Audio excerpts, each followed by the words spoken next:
नहीं खतर काम आओगी, हरियाणा का कोई भी टेस्ट हो सारे टेस्टा में काम आओगी।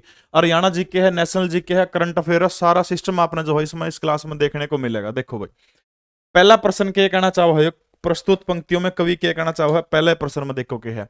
हाल ही में इंडोनेशिया सरकार ने जकार्ता को हटाकर के किसे देश की नई राजधानी बनाने का ऐलान करा। हरियाणा जी के भी आगे आगे, ठीक है।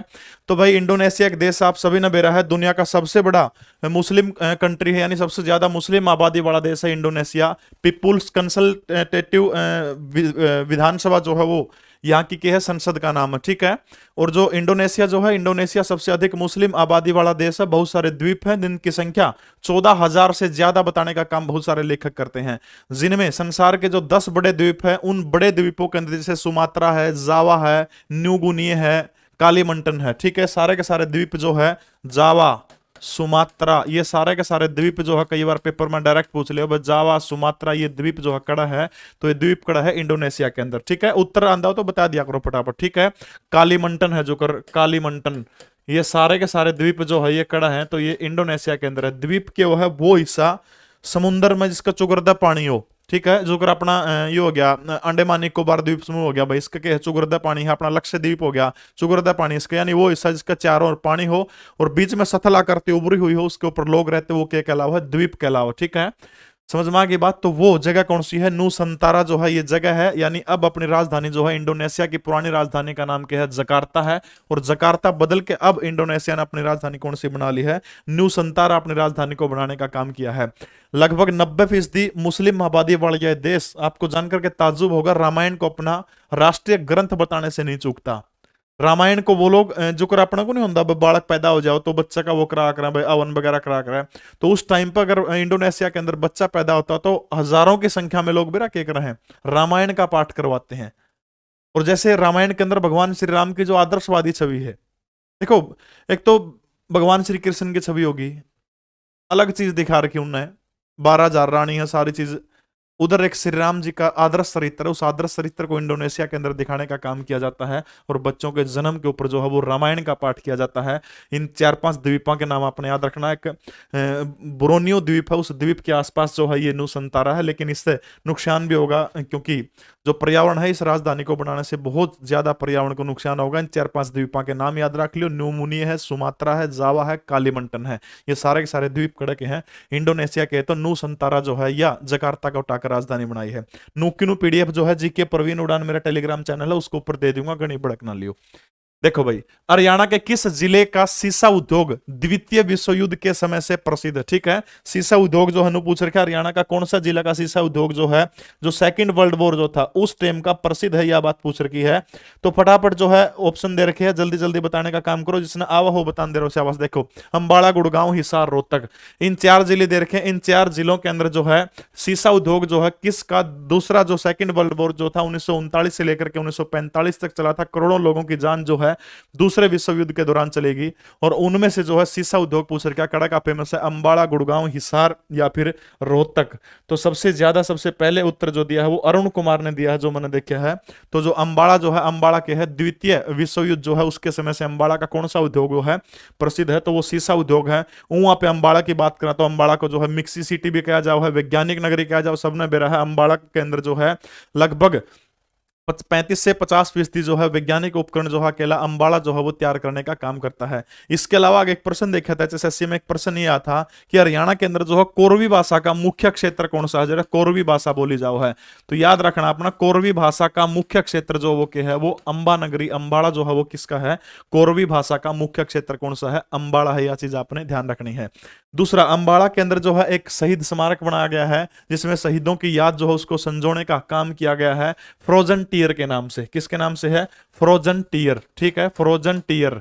या नो आ जाओ, फ्रोजन टीयर शहीद स्मारक जो है वो कड़ा है, तो आपने याद रखना फ्रोजन टीयर शहीद स्मारक भी कड़ा है, तो हरियाणा के अंबाला के अंदर, ठीक है। यो टेलीग्राम का यो दे रखा मामला, पीडीएफ नुकिनो शेयर कर दूंगा टेलीग्राम जीके प्रवीण उड़ान के ऊपर, ठीक है, फ्रोजन टीयर। हाँ, एक और बहुत महत्वपूर्ण सूचना, अपना जो लीसो ऐप है, लीसो ऐप के ऊपर स्पेशल एक जो है नेशनल जीके का बैच शुरू होगा, जिसमें बहुत धुरंधर मास्टर हैं अपने यूपी से रोहन झा सर हैं, राजस्थान से जिनके 2 लाख सब्सक्राइबर हैं, करियर बूस्टर के नाम से हैं, अशोक मीणा सर हैं, वो बायोलॉजी, यानी अलग अलग बढ़िया टीचर हैं। तो 15 तारीख को बैच शुरू हो जाएगा, डिटेल में उसके आपने शेयर कर दूंगा, ठीक है। तो अम्बाड़ा की 2-4 चीजें आपने याद रखनी है। फ्रोजन टीर जो है वो कड़ा है, जो एयरबेस जो है अम्बाड़ा का, उस एयरबेस के अंदर जो क्या है, फ्रोजन टीर है। दूसरी, अम्बाड़ा जो है, अम्बाड़ा हाँ रोज क्लास हुआ करेगी भाई, डेली क्लास हुआ करेगी 7:30 से 8:30, 8:30 पौने 9, 10 तक, ठीक है। दूसरी महत्वपूर्ण चीज जो है, अम्बाड़ा जो है, अम्बाड़ा के अंदर जो इंडियन नेशनल कांग्रेस जो है, आईएनसी की जो है पहली शाखा कड़ा खुली थी। तो इंडियन नेशनल कांग्रेस की प्रथम शाखा साल 1886 के अंदर कड़ा खुली थी, अम्बाड़ा के अंदर खुली थी, ठीक है। हाँ, शाखा पूछ ले तो अम्बाड़ा, जे नो पूछ ले नहीं, अगर ये दूसरी बात नो पूछ ले भाई, पहली बार कांग्रेस की सभा हरियाणा प्रदेश के अंदर कड़ा हुई थी, ठीक है। 1886 के अंदर अम्बाड़ा के अंदर कांग्रेस की स्थापना करने का काम किया गया था। लेकिन दूसरी महत्वपूर्ण चीज क्या पूछ रखी है, वो ये पूछ रखी है, मान लिया नो पूछ ले भाई, पहली सभा जो थी वो कड़ा हुई थी, तो आपने याद रखना तुर्राबाज खान की अध्यक्षता के अंदर पहली सभा कांग्रेस पार्टी की वो हरियाणा के कौन से जिले में हुई थी, तो रोहतक जिले के अंदर हुई थी, ठीक है। कड़ा हुई थी, रोहतक जिले के अंदर हुई थी। यानी सभा सभा पूछ ले तो कांग्रेस पार्टी की वो रोहतक के अंदर हुई थी, तुराबाज खान की अध्यक्षता के अंदर। अगर जो नो पूछ ले कि कांग्रेस पार्टी की स्थापना हरियाणा प्रदेश में सबसे पहले कड़ा हुई थी, तो 1886 के अंदर कड़ा हुई थी, अम्बाड़ा शहर के अंदर हुई थी, ठीक है, अम्बाड़ा शहर में। आगे देखो भाई, बिल्कुल पीडीएफ दे दूंगा, चिंता ना करें। ओलंपिक के लिए क्वालिफाई करने वाली पहली भारतीय महिला जिम्नास्टिक कौन है, यानी ओलंपिक में जो है क्वालिफाई करने वाली भारत की पहली महिला जिम्नास्टिक है, वो पूछ रखी है। तो फटाफट उस महिला का नाम बताओ जिसने भारत को जो है ओलंपिक के अंदर जो है जिम्नास्टिक का प्रतिनिधित्व किया है, किसकी तरफ से, भारत की तरफ से। उस महिला का नाम आपने बताना है। कमेंट में फटाफट देखो क्या, कर्णम मल्लेश्वरी, पीटी उषा, दीपा कामराकर, या फिर हरियाणा प्रदेश की बेटी गीता फोगाट। इनमें से जो है कौन सा है भाई। जो बकवास करने लग रहा है, टेक्निकल टीम से अनुरोध है, ब्लॉक कर दे इसे, बड़ा कहीं कोई मतलब को नहीं अपन, ठीक है, ब्लॉक कर देना।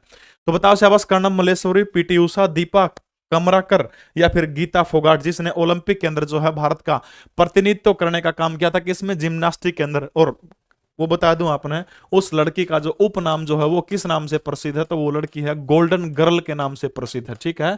उस लड़की को क्या किया जाओ है, गोल्डन गर्ल कहा जाओ है। त्रिपुरा की राजधानी जो है अगरतला के अंदर जन्म हुआ, बड़ी ऐसी विकट परिस्थितियों के अंदर अपने आप को उभारने का काम किया उसने। और उस खिलाड़ी का नाम क्या है, दीपा कर्मराकर। क्या नाम है, दीपा कामराकर। ये जो महिला जो है, इसने आपको याद होगा, ब्राजील का एक शहर है रियो, ब्राजील के शहर रियो के अंदर 2016 के अंदर ओलंपिक खेल हुए थे, जिनको रियो ओलंपिक के नाम से आप जाना है, ठीक है। 2 मेडल मिले थे शायद भारत को उनमें। तो रियो ओलंपिक जो है 2016 के रियो ओलंपिक के अंदर दीपा कामराकर जो है अगरतला त्रिपुरा के रहने वाली है। इस लड़की ने क्या किया था, भारत का पहली बार कोई महिला है जिसने क्या किया था, जिम्नास्टिक के अंदर प्रतिनिधित्व करने का काम किया था। गोल्डन गर्ल के नाम से जो है इस महिला को, इसको जानने का काम किया जाओ। हाँ, एक चीज और ध्यान रखनी है, 2022 के शीतकालीन ओलंपिक खेल जो है वो कड़ा होने लग रहे हैं। चीन का एक शहर है, शहर का नाम क्या है, बीजिंग। यानी 2022 के जो है 2022 के शीतकालीन ओलंपिक खेल कड़ा होने लग रहे हैं, बीजिंग के अंदर होने लग रहे हैं। हाँ, नो पूछ ले 2024 के शीतकालीन खेल कड़ा होंगे, तो फटाफट कमेंट करके बताओ 2024 के शीतकालीन खेल जो है वो कड़ा होंगे, वो पेरिस, सॉरी 2024 के ओलंपिक गेम कोई आपसे पूछता तो वो कड़ा होंगे पेरिस के अंदर होंगे, ठीक है। अभी टोक्यो में हुए थे, टोक्यो के ठीक 4 साल बाद जो है वो कड़ा होंगे पेरिस के अंदर होंगे 2024। 2028 के अंदर कड़ा होंगे तो लॉस एंजलिस जो है, लॉस एंजलिस के अंदर जो है वो कड़ा होंगे 2028 के अंदर होंगे, ठीक है। अगर आप बात करें तो ये ओलंपिक एसोसिएशन हो है, एक तो इंडियन ओलंपिक एसोसिएशन है, एक अंतरराष्ट्रीय ओलंपिक समिति है, ठीक है। और अंतरराष्ट्रीय ओलंपिक समिति जो है आपने याद रखना 23 जून 1894 अंतरराष्ट्रीय ओलंपिक समिति, ठीक है। अंतरराष्ट्रीय ओलंपिक समिति जो है, इसका जो अंतरराष्ट्रीय ओलंपिक समिति का गठन जो था वो कब हुआ था, 23 जून 1894 को। कब हुआ था, 23 जून 1894 को अंतरराष्ट्रीय ओलंपिक समिति जो है इसका गठन कब हुआ था, 23 जून 1894 को। और वर्तमान समय में कौन है, थॉमस बाक। वर्तमान समय में अंतरराष्ट्रीय ओलंपिक समिति के अध्यक्ष कौन है, तो वो कौन है, थॉमस बाक जो है वो ओलंपिक समिति जो है इसके, इंटरनेशनल ओलंपिक एसोसिएशन जो है इसके अध्यक्ष कौन है, बिल्कुल राधे राधे 2022 में बीजिंग चाइना के अंदर होंगे, ठीक है। तो थॉमस बाक जो है वो वर्तमान समय के अंदर क्या है, वो अंतरराष्ट्रीय ओलंपिक जो समिति जो है उसके अध्यक्ष हैं। दूसरी सबसे महत्वपूर्ण चीज, इस समिति का गठन 23 जून 1894 को पेरिस के अंदर हुआ था, ठीक है। इसका मुख्यालय कड़ा है, पेरिस के अंदर है। तो इसलिए प्रत्येक 23 जून को एक दिन मनाया जाता है। कौन सा दिन मनाया जाता है, अंतरराष्ट्रीय ओलंपिक दिवस जो है वो कब मनाया जाता है, तो अंतरराष्ट्रीय ओलंपिक दिवस 23 जून को मनाने का काम किया जाओ, ठीक है। इतनी बात आपने याद रखनी है। ओलंपिक के लिए क्वालिफाई करने वाली पहली भारतीय महिला जिम्नास्टिक कौन है, तो वो दीपा कामराकर है, अगरतला की रहने वाली है, त्रिपुरा अगरतला की रहने वाली है, ठीक है। 2016 के रियो डी जेनेरियो के अंदर ब्राजील में जो ओलंपिक खेल हुए थे उनमें भारत का प्रतिनिधित्व करने वाली पहली महिला बनी थी। 2024 के अंदर जो है ओलंपिक गेम कड़े होंगे पेरिस के अंदर होंगे। 2028 के अंदर जो है लॉस एंजलिस के अंदर होंगे। गोल्डन गर्ल के नाम से दीपा कामराकर को जानने का काम किया जा रहा है। अंतरराष्ट्रीय ओलंपिक समिति जो है इसके स्थापना कद हुई थी 23 जून 1894 को पेरिस के अंदर हुई थी, इसलिए प्रत्येक 23 जून को अंतरराष्ट्रीय ओलंपिक दिवस मनाने का काम किया जा रहा है। और अंतरराष्ट्रीय ओलंपिक समिति का अध्यक्ष का नाम आपसे कोई पूछता है तो उसका नाम क्या है? थॉमस बाक उसका नाम है, ठीक है। टेलीग्राम जीके प्रवीण उड़ान के ऊपर पूरी की पूरी आपको पीडीएफ मिल जाओगी। इनमें से किस भूगोलिक भाग के ऊपर हरियाणा में यमुना नदी प्रवेश करती है? नो पूछा भाई हरियाणा में जो यमुना नदी जो है इनमें से कौन से भूगोलिक भूभाग जो है उससे हरियाणा के अंदर जो है यमुना नदी प्रवेश करने का काम करती है? उस जगह का नाम बताना। हाथीनी कुंड बैराज है, या फिर वो ताजेवाड़ा है, या फिर कालेसर के जंगल है, या फिर चंपासर ग्लेशियर है। इनमें से कौन सी जगह से जो है वो यमुना नदी हरियाणा प्रदेश के अंदर प्रवेश करने का काम करती है, ये बात आपने बतानी है। देखो यमुना नदी की 4-5 बात आपने ध्यान रखनी है कि कड़ा कड़ता लिकड़ा यमुना नदी। देखो बंदर पूंछ आ जाओ, यमुनोत्री आ जाओ, सबसे पहले आ जाओ यमुनोत्री, ठीक है, यमुनोत्री, ठीक है। बंदर पूंछ की पहाड़ी आ जाओ, बंदर पूंछ। चंपासर ग्लेशियर, चंपासर ग्लेशियर, चंपासर ग्लेशियर। यमुना नदी का एक नाम है कालिंदी, ठीक है, कालिंदी पर्वत भी है, ठीक है, कालिंदी नाम का एक पर्वत भी है, तो आपने ध्यान रखना है कालिंद नाम का एक पर्वत है और उसी कालिंद पर्वत के पास से ही यमुना नदी निकलने का काम करती है, कालिंद पर्वत, ठीक है। इनमें तक कौन सा भी ऑप्शन आ जाए यमुना नदी कड़ता लिकड़ा तो चंपासर ग्लेशियर, यमुनोत्री, बंदरपूछ या फिर कालिंद नामक पर्वत जो है यहां से जो है कौन सी नदी निकलने का काम करती है? यमुना नदी जो है वो निकलने का काम करती है। अपना बेरा भारत की सबसे बड़ी सहायक नदी कौन सी है? सबसे बड़ी नदी भारत की गंगा है, 2525 किलोमीटर जिसकी लंबाई है। 2008 के अंदर जब आदरणीय डॉक्टर मनमोहन सिंह भारत के प्रधानमंत्री हुआ करते थे तो डॉक्टर मनमोहन सिंह ने भारत की नेशनल रिवर घोषित किया था गंगा को। और गंगा की सबसे बड़ी सहायक ट्रिब्यूटरी कौन सी है? तो वो है यमुना नदी है, जिसको खुला नाला भी कहा जाता है अत्यधिक गंदगी के कारण। हरियाणा प्रदेश की जीवन रेखा है क्योंकि सदा नीरा है, 12 के 12 महीने यमुना नदी के अंदर क्या है? पानी रहता है, ठीक है। इसके बाद जो है अगर नो पूछ ले भैया नदी जो है मैदानी भाग के अंदर प्रवेश कौन सी जगह से करती, तो आपने याद रखना ताजेवाड़ा से, ठीक है। मैदानी भाग में यमुना नदी जो है वो मैदानी भाग में प्रवेश करता करा तो ताजेवाड़ा से करा है। और हरियाणा प्रदेश के अंदर वो करता हो तो याद रखना अपना कालेसर के जंगल जो है, ठीक है, करता हो है कालेसर के जंगल जो है। खाना बनाने लग रही होंगे, बहुत बढ़िया बेटा, ठीक है। तो कालेसर के जंगल जो है, कालेसर के जंगलों से यमुना नदी हरियाणा प्रदेश के अंदर क्या करती है? प्रवेश करने का काम करती है। और वो भी कालेसर के जंगलों के कौन से छोर से? वो अब बात आपने याद रखनी है, उत्तरी छोर से प्रवेश करा है, करता करा है कालेसर के जंगलों के उत्तरी छोर से। चंपासर ग्लेशियर से लिकड़ा है, कालेसर के जंगलों के उत्तरी छोर से जो है यमुना नदी हरियाणा प्रदेश के अंदर प्रवेश करा है। और उसके बाद नो पूछा मैदानी भाग में प्रवेश करता करा तो उत्तर के हो जाएगा ताजेवाड़ा हो जाएगा, ठीक है। हथीनी कुंड बैराज आप सभी ने बेरा है। इसके अलावा जैसे ही मैदानी भाग में ताजेवाड़ा में आओ, इससे पहले मैदानी भाग में प्रवेश करने से पहले ये जो नदी जो है आपने याद रखना, इस नदी की 2-3 सहायक नदियां हैं, आसन है, टोन्स है, गिरी है। आसन, टोन्स, गिरी, ठीक है, और लिख दी हूं आसन है, टोन्स है, गिरी है। आसन, टोन्स और गिरी, ये तीनों की तीनों यमुना नदी जो है जब मैदानी भाग में आना तब पहली जो है ये नाले जो है ये नदियां यमुना नदी में आकर गिरे हैं। याद रखना है ये नदियां जो है उत्तराखंड की नदियां हैं और उत्तराखंड के अंदर ही जो है यमुना नदी में गिर जाओ, ठीक है। उसके बाद हरियाणा वो है यमुना नगर होते हुए साइड होकर यूपी की सीमा तक आके पलवल के हसनपुर नामक स्थान से जाकर के उत्तर प्रदेश के अंदर प्रवेश कर जाते हैं। और उत्तर प्रदेश में जाने के बाद में इस नदी के किनारे एक इमारत है, जिस इमारत का नाम आप सभी जानते हैं। उस इमारत का नाम क्या है? ताजमहल है, जिसने शाहजहां जो है शाहजहां ने अपनी प्रिय रानी मुमताज की याद के अंदर जो है ताजमहल बनवाने का काम किया था। पढ़ लो भाई, नहीं तो एक कोठड़ा भी कौन का लगा, बड़ी मुश्किल काम है ताजमहल बनाना, तो बहुत दूर की बात है। बनाए तो लिया, बना किस खातर बनाओगा? वाह वे कौन नहीं पढ़ेगा तो पहले पढ़ना जरूरी है उस चीज खातर, ठीक है। तो समझ में आ गया भाई, कालेसर के उत्तरी छोर से यमुना नदी प्रवेश कर है। चंपासर ग्लेशियर, यमुनोत्री, बंदरपूछ, कालिंद पर्वत इनसे निकला है। कालिंदी यमुना नदी का एक अन्य नाम है। खुला नाला अत्यधिक गंदगी होने के कारण इसको कहा जाए। भारत की सबसे लंबी सहायक नदी है, लगभग 1385 किलोमीटर। और ताजेवाड़ा से हरियाणा के अंदर जो है मैदानी भाग के अंदर प्रवेश करती है। 3 सहायक नदियां हैं, आसन, टोन्स और गिरी। उत्तराखंड के अंदर जो है वो यमुना नदी के अंदर क्या करती है? मिलने का काम करती है। तिब्बत के लोग किसे चोमोलुंगा अथवा देवी माता के नाम से पुकारते हैं? यानी एक चोटी का नाम दे रखा है, ठीक है। गौरव सर का स्टूडेंट आपका नाम ले दिया भाई, ठीक है। तो आपने ये चीज बतानी है कि तिब्बत के लोग जो है किसे चोमोलुंगा अथवा देवी माता के नाम से जानते हैं। तिब्बत जो है आप सभी को पता है चीन ने उसके ऊपर अनाधिकारिक रूप से चीन ने तिब्बत के ऊपर कब्जा करने का काम किया हुआ है, ठीक है, चीन का कब्जा है। बौद्ध गुरु जो होता है उनका दलाई लामा सबसे बड़ा पद होता है। दलाई लामा वर्तमान समय में साल 1959 से दलाई लामा जो है वो भारत के हिमाचल प्रदेश के धर्मशाला नामक स्थान के ऊपर रहते हैं। और दलाई लामा एक ऐसे बौद्ध गुरु हैं जिन्होंने भारत के लगभग पंडित नेहरू से लेकर के नरेंद्र मोदी तक सभी के साथ में काम करने का सौभाग्य उनको हासिल है। तो तिब्बत के लोग जो है वो चोमोलुंगा या फिर देवी माता के नाम से किस पर्वत शिखर को जानते हैं? नंदा देवी, माउंट एवरेस्ट, कंचनजंगा या फिर वैष्णो देवी।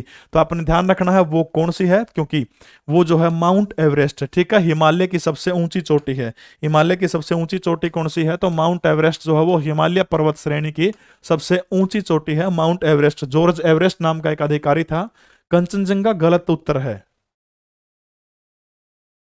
चोमोलुंगा जो है वो माउंट एवरेस्ट को कहते हैं। कंचनजंगा जो कह रहे हैं वो गलत उत्तर है, ठीक है। जो चोमोलुंगा जो है इसका मतलब जो है वो तिब्बती भाषा के अंदर वो है ब्रह्मांड की देवी, ठीक है, ब्रह्मांड की देवी। नेपाल के लोग जो है, क्योंकि माउंट एवरेस्ट का कुछ हिस्सा नेपाल और चीन के बॉर्डर के ऊपर पड़ा, यानी तिब्बत और नेपाल के बॉर्डर के ऊपर है, तो वो जो है माउंट एवरेस्ट को नेपाल के लोग किस नाम से जानते हैं? वो किसको जाना है? सागर माथा, ठीक है। सागर माथा का नेपाली भाषा के अंदर मतलब क्या हो गया? आकाश की देवी, ठीक है, यानी आकाश की देवी। वो सागर माथा के नाम से जाना है, वो ब्रह्मांड की देवी के नाम से, यानी सागर माथा और चोमोलुंगा या फिर देवी माता किसको कहा जाता है? तो आपने याद रखना है वो माउंट एवरेस्ट को कहा जाता है। माउंट एवरेस्ट जो है, बिल्कुल माउंट एवरेस्ट को क्या कहा जाता है? विश्व का मुकुट कहा जाता है। यानी किस दलाई लामा भाई जीवित है। दलाई लामा एक पद का नाम है, न कि एक व्यक्ति का नाम है, ठीक है। शायद 13वें दलाई लामा वर्तमान समय में चल रहे हैं, अभी काफी बुजुर्ग हो चुके हैं, शायद 13वें है वो।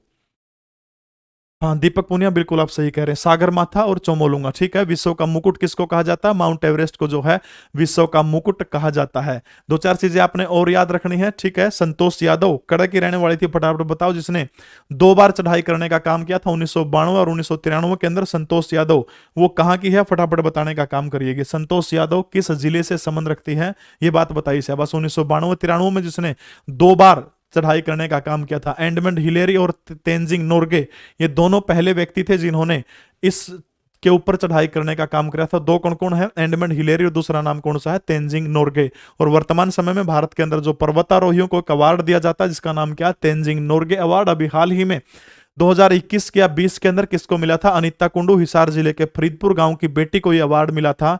और अनीता कुंडू के नाम एक अनोखा रिकॉर्ड नाम है। अनीता कुंडू ने माउंट एवरेस्ट की चीन और नेपाल दोनों तरफ से चढ़ाई करने का रिकॉर्ड जो है हिसार जिले के फरीदपुर गांव की बेटी अनीता कुंडू के नाम है, ठीक है। हिमालय की सबसे ऊंची चोटी है, चीन और नेपाल दोनों तरफ से चढ़ने वाली अनीता है। और रेवाड़ी के संतोष यादव 1992-1993 में चढ़ने वाली है। और सबसे पहली बार जो है एडमंड हिलेरी और तेंजिंग नोर्गे, इन दोनों ने जो है सबसे पहली बार जो है इसके ऊपर क्या किया था? चढ़ाई करने का काम किया था। तेंजिंग नोर्गे अवार्ड जिनको मिला है उनको हरियाणा सरकार 20,000 रुपए पेंशन देने का काम करती है, ठीक है। ये सारी की सारी चीजें आपने याद रखनी है। पीडीएफ जीके परवीन उड़ान टेलीग्राम चैनल है, ये नाम लिख रखा है, बाकी लिंक भी मिल जाएगा, उसके अंदर आपने दी जाओगी। वह सेना का जनरल जो हरियाणा से आते हैं, जिन्होंने 2007 से 2010 तक भारतीय सेना के 23वें सेना प्रमुख के रूप में सेवा की है, उस व्यक्ति का अपने नाम बताने का काम करना है, ठीक है। यानी भारत की सेना का वो थल सेना अध्यक्ष कौन है जिसने भारत के 23वें थल सेना अध्यक्ष के रूप में काम किया है, उसका नाम आपने बताना है। नायक हरि सिंह है, निर्मल विज है, या फिर जनरल सुहाग है, जनरल दलबीर सुहाग है, या फिर उपरोक्त में से कोई नहीं। फटाफट कमेंट करके बताइए कि वो बंदा कौन है जिसने, उस व्यक्ति का नाम बताना जिसने भारत के 23वें सेना प्रमुख के रूप में सेवा करने का काम किया है। और वो टर्म दे रखी किस साल तक? 2007 से लेकर के 2010 के बीच में जो है जनरल दलबीर सुहाग। फरमाना खास से अमित सहन राम राम। लगभग का गलत उत्तर आ रहा है, जनरल दलबीर सुहाग उत्तर गलत है। नायक हरि सिंह नहीं है, निर्मल विज नहीं है, इनमें से कोई नहीं हो जाएगा, क्योंकि भिवानी जिले के अंदर एक गांव है, गांव का नाम क्या है? बड़ेसरा। और इसी बड़ेसरा की पावन धरती के ऊपर जन्मे जिनका नाम है जनरल दीपक कपूर, ठीक है। जनरल दीपक कपूर जो है वो भारत के 23वें सेनाध्यक्ष थे, ठीक है। जनरल दीपक कपूर 23वें सेनाध्यक्ष थे जिन्होंने 2007 से लेकर के 2010 तक भारत के थल सेना अध्यक्ष के रूप में काम किया था। भिवानी जिले का गांव कौन सा है? भिवानी जिले का बड़ेसरा गांव है। जबकि जनरल दलबीर सुहाग जो है वो झज्जर जिले के बिसहान गांव जो है उससे संबंध रखते हैं। और वो 31 जुलाई 2014 यानी याद रखना है, दलबीर सुहाग का जो कार्यकाल था वो 31 7 2014 से शुरू होकर के इसमें 30 महीने जोड़ दो, ठीक है। यानी 2016 के मिड तक जो है वो जनरल दलबीर सुहाग भारत की सेना के प्रमुख रहे थे। बड़ेसरा गांव से दीपक कपूर संबंध रखते हैं। दूसरी महत्वपूर्ण बात आपने याद रखनी, क्लास रोज हुआ करेगी 7:30 बजे शुरू हो जाया करेगी, ठीक है। दूसरी महत्वपूर्ण बात आपको याद होगा, राजीव गांधी का नाम आपने सुना होगा, भारत के सबसे युवा प्रधानमंत्री हुआ करते थे। और राजीव गांधी ने श्रीलंका के अंदर जो एक सेना भेजी थी, उस सेना का नाम क्या था? शांति सेना। क्यों भेजी थी? क्योंकि श्रीलंका के अंदर दो समुदाय हैं, जिनमें से एक समुदाय तमिल समुदाय है, और जो तमिल समुदाय जो है उसका भारत के तमिल जो है उनसे मिलते जुलते हैं वो लोग, और उन्हीं के अंदर एक व्यक्ति हुआ करता था जिसका नाम था प्रभाकरण। प्रभाकरण जो है लिट्टे का आतंकवादी था, लिट्टे का अध्यक्ष था। और तब भयंकर तरीके से तमिलों के अंदर जो है सिंघली तमिल जो है उनके अंदर, और तमिल के जो वहां के जो श्रीलंका के लोग उनके अंदर भयंकर तरीके से खून खराबा था।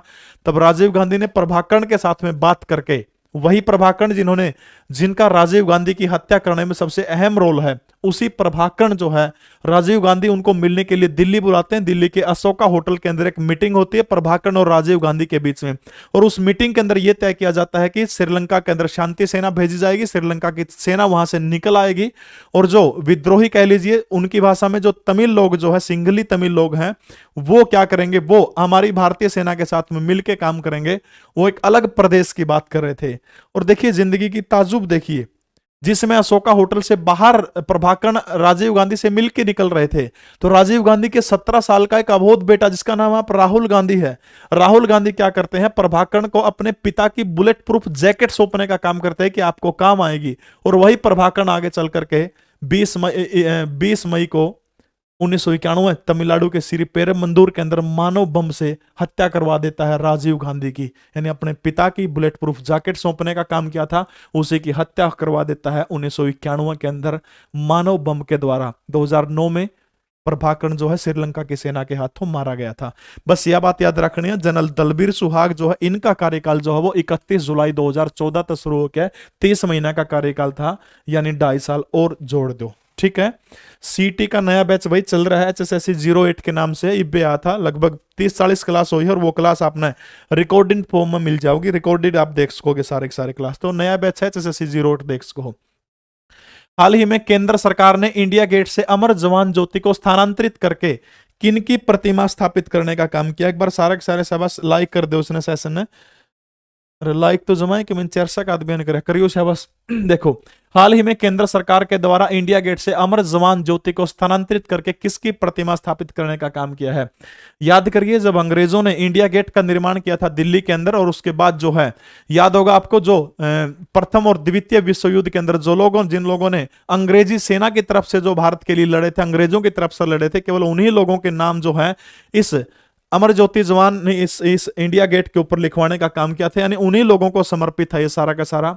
और बाद में 1971 के अंदर इंदिरा गांधी ने जंग के बाद जो अमर जवान ज्योति की स्थापना की थी, और इसी से ठीक 400 मीटर दूर एक हमारा वार मेमोरियल बनाया गया जिसका नाम है नेशनल वार मेमोरियल। और उसी नेशनल वार मेमोरियल के पास में ही अगर आप दिल्ली गए हैं तो वहां पर एक छतरी मिलेगी, और छतरी के अंदर जो है अंग्रेजों का 5वां महाराज जो था जॉर्ज पंचम खड़ा रहता था।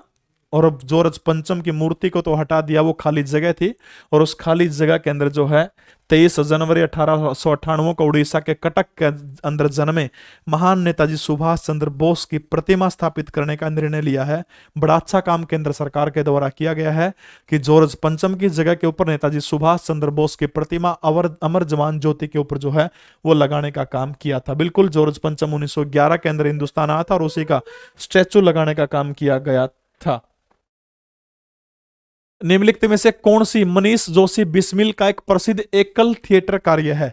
मनीष जोशी बिस्मिल जो है कठपुतली खेल हुआ कर दे, अगर आपने देखे हो तो कठपुतली खातर जो है प्रसिद्ध रूप से जाने जाते हैं मनीष जोशी बिस्मिल। और इनका एक एकल थिएटर कार्य पूछ रखा, कौन सा? कहानी रंग महल की, कहानी रंगकर्मी की, कहानी रंगमंच की, या फिर कहानी रंगरेज की। तो मनीष जोशी बिस्मिल जो है इनका एक एकल नाटक है, एकल थिएटर है, और इसको अभी पाकिस्तान के अंदर जो है बिल्कुल 23 जनवरी को, अंकित लाट्रा आप सही कह रहे हैं, कौन सा दिन मनाया जाता है? तो पराक्रम दिवस मनाया जाता है 23 जनवरी को, ठीक है। पराक्रम दिवस कब मनाया जाता है? 23 जनवरी को। तो जो है मनीष जोशी बिस्मिल का प्रसिद्ध एकल थिएटर है, पाकिस्तान ने भी इसको सराहने का काम किया, वो कौन सा है? कहानी रंगकर्मी की, ठीक है, कहानी रंगकर्मी की। या रंगमंच क्या होगी?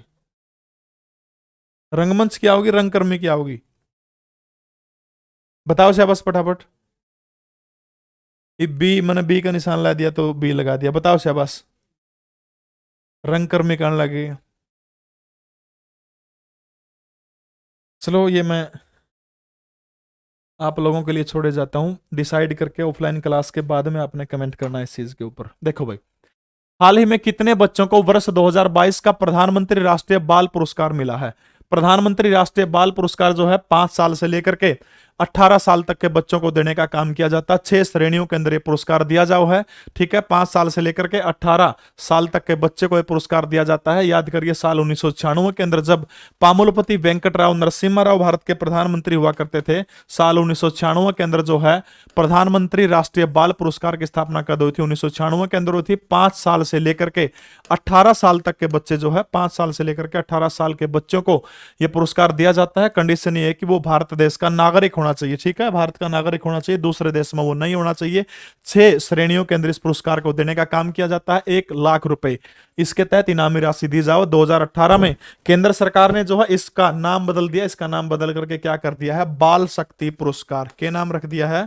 इसका नाम बदल करके बाल शक्ति पुरस्कार कर दिया है। ठीक है, यानी 2018 में इसका नाम बदल करके कर दिया, बाल शक्ति पुरस्कार कर दिया। तो आपने याद रखना है 2022 के अंदर जो है 29 लोगों को राष्ट्रीय बालिका दिवस मनाया जाता है। 24 जनवरी को राष्ट्रीय बालिका दिवस के अवसर के ऊपर जो है 24 लोगों को दिया गया था, जिनके अंदर जो है 3 शायद हरियाणा प्रदेश के थे। 3 शायद हरियाणा प्रदेश के थे। फटाफट कमेंट करके बताओ किसी ने बेरा हो तो हरियाणा के कितने थे। कौन सी जनजाति दीपावली को शोक के त्योहार के रूप में मनाने का काम करती है? ठीक है, कुछ जनजातियों के नाम दिए गए हैं, इनमें से उस जनजाति का नाम आपने बताना है जो क्या करती है, जो दीपावली को शोक के त्योहार के रूप में मनाने का काम करती है। खासी, मुंडा, भील या फिर थारू। इस जनजाति में कोई बात हो रही है कि दिवाली जो है, ठीक है, दिवाली के पास में इनके किसी बुजुर्गों की मृत्यु हो गई थी, और जो ये जनजाति जो है भारत और नेपाल के मध्य जो तराई इलाका, उस तराई इलाके के अंदर निवास करती है। खासतौर पर उत्तराखंड है, उत्तर प्रदेश है, बिहार है, इन इलाकों के अंदर जो है ये जनजाति पाई जाती। बिल्कुल सही उत्तर है आपका, जिसका नाम है कुलदीप सिंह। आपका उत्तर गलत है। विशु ने सबसे पहले सही उत्तर दिया है। योगेश कुमार का भी सही उत्तर है, थारू जनजाति है वो। ठीक है, दीपावली को जो है शोक के त्योहार के रूप में कौन सी जनजाति मनाती है? थारू। आमतौर पर यह जनजाति जो है हिंदू धर्म को मानने वाली जनजाति है, भगवान शिव की पूजा करती है। ठीक है, किसकी पूजा करती है? भगवान शिव के बिल्कुल फॉलोअर हैं ये, लेकिन दीपावली को जो है दिवारी के नाम से पुकारते हैं, वो दिवारी। ठीक है, और शोक के त्योहार के रूप में, हालांकि अब तो परिवर्तन आने लगा है, दीपावली को शोक के त्योहार के रूप में थारू जो जनजाति है वो मनाने का काम करती है। ठीक है, अनुसूचित जाति होती है कि अनुसूचित जनजाति। भारत के संविधान के अनुच्छेद 342 के तहत भारत के राष्ट्रपति के द्वारा घोषित कोई भी जाति अनुसूचित जनजाति के अंदर संविधान के अनुच्छेद 342 के तहत शामिल की जाती है, और शामिल करने का हक यानी अधिकार जो है वो किसके पास है? भारत के महामहिम राष्ट्रपति के पास होता है। वर्तमान समय में भारत के दूसरे दलित राष्ट्रपति हैं, जिनका नाम क्या है? रामनाथ कोविंद है, जो उत्तर प्रदेश से संबंध रखते हैं। ठीक है, तो थारू जनजाति जो है वो दीपावली को किसके रूप में मनाने का काम करती है? शोक के त्योहार के रूप में दीपावली को मनाने का काम करती है। पहला रोबोट कौन सा, जिसको क्या दिया गया है? मानव का दर्जा देने का काम किया गया, रोबोट। ठीक है, पहले तो भाई मतलब क्या करता है, प्यार आप श्री हो जाया करता है, फिर बदल गया, कुत्ते पढ़ने लगे, बिल्ली पढ़ने लगे, उनते भी टाइम पास को रोबोट ना बचा पड़ी दुनिया, बदल गया सारा सौदा। बालक इसे से है फुकरे, दिन में गीत गाऊंगे, तेरा पाइया पित्तल तैर देंगे, तेरा गोली मार देंगे। रात ने लैटरिंग में घूम जानी, मां ने कहोगा मां बाहर खड़ी होगी तो मेरे गला बतलांदी रही है। सोफिया, लेजी, कैफे या फिर आइंस्टीन? तो बिल्कुल वो कौन सी है? हांगकांग, चाइना का कब्जा है, और उसी हांगकांग जो है, हांगकांग की एक कंपनी है, उसने सोफिया बनाने का काम किया है। ठीक है, और ये जो सोफिया जो है ये विश्व का पहला रोबोट है, सोफिया, जो जिसको जो है किसी देश ने नागरिकता देने का काम किया है। वो देश कौन सा है? Saudi Arabia. ठीक है, सऊदी अरब जो है, सऊदी अरब ने जो है इसको नागरिकता देने का काम किया। ठीक है, यानी सोफिया जो है, सऊदी अरब ने जो है इसको नागरिकता देने का काम किसको किया? सोफिया को। सोफिया किया है, हांगकांग की कंपनी है, उस हांगकांग की कंपनी ने सोफिया को बनाने का काम किया है। गीत गाओ है, गाने गाओ है, सारे काम कर ले है। ठीक है, सोफिया हांगकांग की कंपनी ने बनाया है, और मानव का दर्जा देने का काम जो है वो किसको किया गया? सोफिया को दिया गया है। पहला रोबोट है विश्व का। आईसीसी अवार्ड 2021 में सर्वश्रेष्ठ पुरुष क्रिकेटर के रूप में किस व्यक्ति को चुनने का काम किया गया है? सारा डाल के प्रश्न है, शाबाश बताओ शाबाश। आईसीसी अवार्ड 2021 में किसे सर्वश्रेष्ठ पुरुष क्रिकेटर के रूप में चुनने का काम किया गया? वो व्यक्ति कौन है? बाबर आजम पाकिस्तान के हैं, भारत के पूर्व कप्तान विराट कोहली है, या फिर शाहीन अफरीदी पाकिस्तान, या फिर ग्लेन मैक्सवेल ऑस्ट्रेलिया के हैं? तो फटाफट बताने का काम करेंगे। बाबर उत्तर गलत है, शाहीन अफरीदी जो है पाकिस्तान के शाहीन अफरीदी को जो है सर्वश्रेष्ठ पुरुष क्रिकेटर आईसीसी अवार्ड 2021 के तहत चुनने का काम शाहीन अफरीदी को किया गया है। कौन सा रेलवे अरब सागर के समानांतर चलता है? ठीक है, अरब सागर के समानांतर कौन सा रेलवे चलता है? जैसे ये अपना भारत का जो है प्रायद्वीपीय भारत हो गया, प्रायद्वीपीय। एक तो था द्वीप, द्वीप का मतलब क्या है? जो ये हो गया चुगरदा पानी हो गया जिसका, ठीक है, चुगरदा पानी हो गया बीच में सथल आकृति हो गया, द्वीप हो गया। प्रायद्वीप का मतलब क्या है? जिसका तीन और पानी हो, एक और सथल हो। तो भारत का यो इलाका जो है उरे के है, अरब अरेबियन सी है, अरब सागर है, ठीक है, उरा हिंद महासागर है, उरा के है बे ऑफ बंगाल है। इस साइड के हो गया तीनों जगह पानी हो गया, इसके ऊपर उड़ के हो गया सथल हो गया, यानी वो इलाका जो तीन ओर से पानी से घिरा हो, एक ओर से सथल आकृति से घिरा, उसको क्या बोला? पे प्रायद्वीप बोला, ठीक है। तो प्रायद्वीपीय भारत जो है इसमें क्या है? अरब सागर के समानांतर चलता है, उरा चलता है अरब सागर के समानांतर। वो रेलवे ट्रैक पूछ रहे क्या कौन सा है? कोंकण रेलवे, पर्वतीय रेलवे, दक्षिण तटीय रेलवे, या फिर पूर्व तटीय रेलवे? बिल्कुल सही उत्तर है आपका नेहा रानी, सक्सेस पॉइंट, कुलदीप सिंह, राजली से राम राम। आपका सबका सही उत्तर है वो रेलवे कौन सा? कोंकण रेलवे है, ठीक है। कौन सा रेलवे है वो? कोंकण रेलवे है। दो चार बात अपना कोंकण रेलवे की याद रखनी है। 26 जनवरी 1998 को कोंकण रेलवे की स्थापना करने का काम किया गया था। 26 जनवरी 1998, ठीक है, 26 जनवरी 1998। मंगलुरु और रोहा, रोहा व मंगलुरु के बीच जो है, रोहा मंगलुरु, ठीक है, रोहा और मंगलुरु के बीच जो है कोंकण रेलवे जो है वो चला है। आपने याद रखना, एक प्रश्न पूछा गया था कि कोंकण रेलवे जो है उसके वो कौन सी पर्वतीय श्रेणी को चीर करके जाता है, ठीक है, यानी कौन सी पहाड़ी को चीर करके कोंकण रेलवे जाने का काम करता है। तो आपने याद रखना वो पहाड़ी कौन सी है? वो नीलगिरी की पहाड़ी है, ठीक है। कोंकण रेलवे कौन सी पहाड़ियों से होकर के गुजरता है? तो आपने याद रखना नीलगिरी की पहाड़ियों को चीर करके निकलता है कोंकण रेलवे।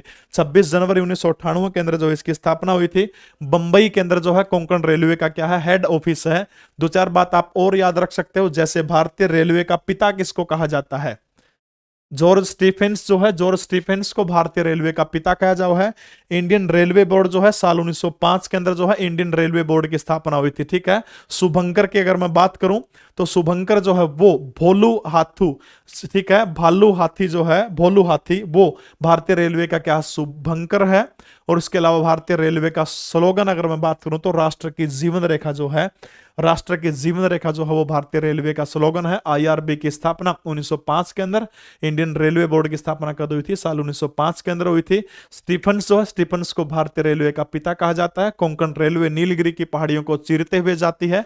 26 जनवरी 1998 को बंबई के अंदर कोंकण रेलवे की क्या हुई थी? स्थापना हुई थी। रोहा से मंगलुरु के बीच जो है कोंकण रेलवे चलने का काम करती है।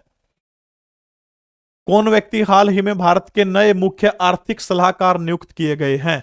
भाई एचएसएससी का नया बैच चल रहा है, HSSC 08। जब आप लीसो ऐप खोल के देखोगे तो लीसो ऐप खोलोगे तो HSSC 08 के नाम से आपने बैच मिलेगा। वो परचेज करके बिल्कुल 40 से 50 क्लास हुई है, वो भी रिकॉर्डिंग आपने मिल जाओगी उसकी, ठीक है।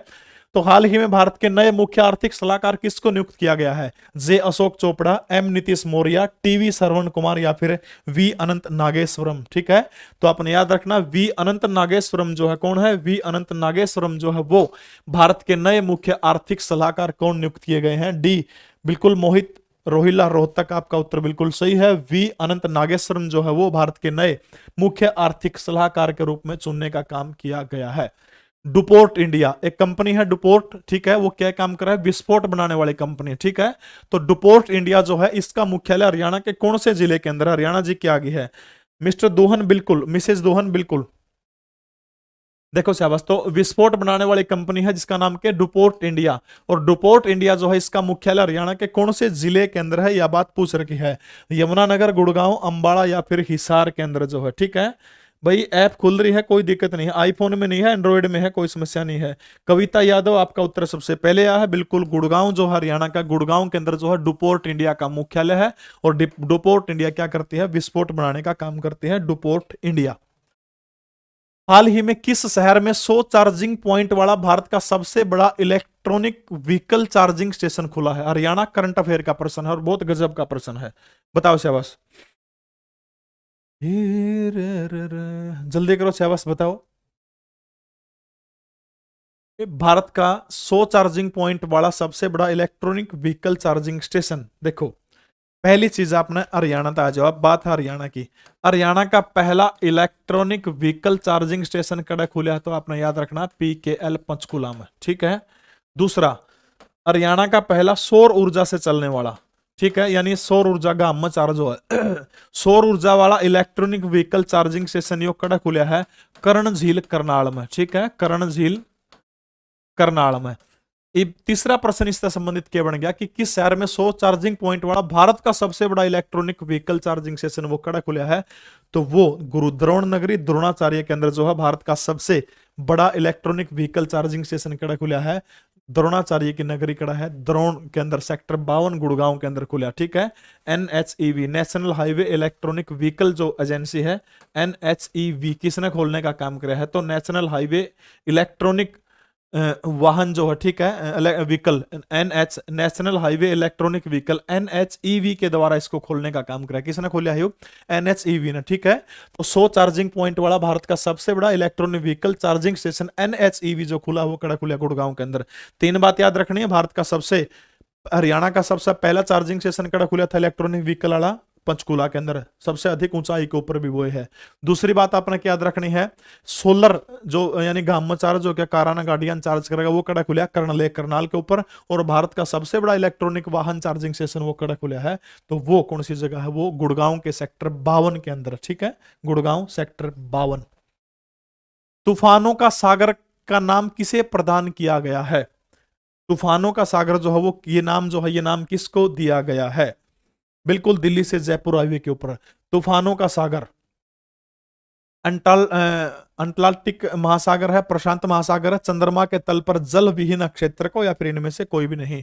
तो जो चंद्रमा जो है, चंद्रमा के तल के ऊपर जल विहीन क्षेत्र जो है उसको क्या नाम दिया गया? तूफानों का सागर नाम दिया गया। किसको दिया गया है? तूफानों का सागर। चंद्रमा के तल पर जो जल विहीन क्षेत्र जो उसको क्या कहा गया? तूफानों का सागर कहने का काम किया है। चांद का जो पश्चिमी हिस्सा जो है, पश्चिमी हिस्से के अंदर जो हिस्सा पृथ्वी के सबसे निकट जो है, उसी पृथ्वी के निकट हिस्से को, पश्चिमी हिस्से को क्या कहा जाता है? तूफानों का सागर कहा गया है। देखो भैया, अगर किसी भी राज्य की विधान परिषद के कुछ सदस्यों को किसके द्वारा मनोनीत करने का काम किया जाता है? ठीक है, दो चीजें जो कर अपना पीजीटी की वैकेंसी भाई यूट्यूबर के नाम से आप लोग पूछ रहे हैं, वापस डिपार्टमेंट को भेज दी गई है। आने वाले 6 से 7 महीनों के अंदर पीजीटी की वैकेंसी आऊंगी, ठीक है, रीएड होंगी पीजी की सारी वैकेंसी। इंडियन लॉ इन लीसो ऐप के ऊपर आपको कल या परसों एक अपडेट मिल जाएगा, उसके बाद आपको वो समस्या नहीं आएगी, ठीक है। कल या परसों आपने एक अपडेट मिल जाएगा, बहुत बेहतरीन प्लेयर लगाया गया उसमें। किसी राज्य की विधान परिषद पूछ रहा, देखो विधान परिषद एक विधानसभा हो, एक विधान परिषद हो, ठीक है। जो अगर सेंटर के अंदर अपना लोकसभा राज्यसभा नू है, विधान परिषद और विधान सभा दो चीजों हो, ठीक है। तो नू पूछ रही कौन मनोनीत करने का काम कर सकता है? कुछ सदस्यों को 1/6 हिस्से को आप नू कहना चाहो तो आप, तो 1/6 हिस्से को मनोनीत करने का जो काम जो है वो कौन कर सकता है? वो राज्य का राज्यपाल कर सकता है, ठीक है। विधान परिषद भारत के कितने राज्यों के अंदर है? तो विधान परिषद भारत के 6 राज्यों के अंदर। आपको याद होगा जम्मू कश्मीर 2019 के अंदर जम्मू कश्मीर को जब केंद्र शासित प्रदेश के रूप में 2 भागों में लद्दाख और केंद्र जम्मू कश्मीर के रूप में अलग अलग कर दिया, उसके बाद में उससे पहले 6 राज्य थे जिनमें विधान परिषद, आज भारत के 7 राज्य थे, आज भारत के 6 राज्यों के अंदर क्या है? विधान परिषद। 6 राज्य कौन से? आंध्र प्रदेश है, तेलंगाना है, महाराष्ट्र है, बिहार है, उत्तर प्रदेश है, कर्नाटक है, ठीक है। कौन से हो गए? आंध्र प्रदेश, उससे अलग हुआ तेलंगाना, यूपी, बिहार और कर्नाटक और महाराष्ट्र। 6 राज्य, 6 राज्यों के अंदर क्या विधान परिषद है। 5 अगस्त 2019 को जम्मू कश्मीर को अलग किया गया था, केंद्र शासित प्रदेश के रूप में बांटने का काम, बनाने का काम किया गया था। दूसरी सबसे महत्वपूर्ण चीज जो है, विधान परिषद का निर्माण कैसे हो? जैसे अभी ममता बनर्जी ने 2021 के अंदर विधानसभा के अंदर प्रस्ताव पारित कर दिया कि बंगाल के अंदर भी विधान परिषद होनी चाहिए। उसका डिसीजन क्या करना है। तो देखो वो जो है विधान परिषद जो बंगाल में हुआ कर दी 1900 शायद 61 में, 61 या 62 में खत्म करी गई थी। विधान परिषद जो है पहले लोकसभा के अंदर पारित करना पड़ेगा, फिर राज्यसभा के अंदर, फिर राष्ट्रपति की मंजूरी मिलेगी, फिर एक किसी राज्य में विधान परिषद का निर्माण उसका है। तो राज्य का राज्यपाल जो है वो 1/6 भाग के ऊपर जो है मनोनीत करने का काम वो कौन कर सकता है, राज्यपाल कर सकता है। और भारत के 6 राज्यों के अंदर विधान परिषद है। एक मादा बाघ और एक नर शेर की संतान क्या कहलाती है। वर्ण संकर हो गया इस मामला, यानी बागिन, बाघ की बागिन और शेर, बागिन और शेर दोनों का आपस में प्यार हो गया, प्यार हो गया तो फिर एक गिफ्ट मिल गया। उस गिफ्ट का नाम आपने बताना है। लेओ ओपन, टाइगोन, लाइगर या फिर जंगलायन। वो के है, यानी जब एक मादा बाघ और एक नर शेर जो है संतान की उत्पत्ति करते हैं दोनों मिलकर के, तो वो के कहलाओ, वो लाइगर कहलाओ है। क्या होगा वो, लाइगर, टाइगर नहीं लाइगर, लाइगर, ठीक है। क्या होगा वो, लाइगर।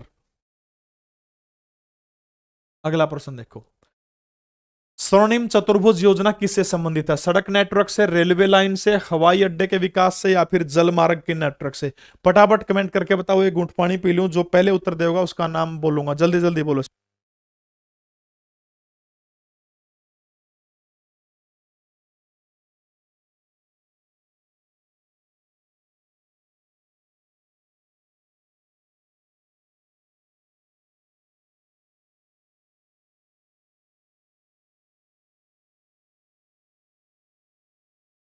बोलो भाई शाबाश।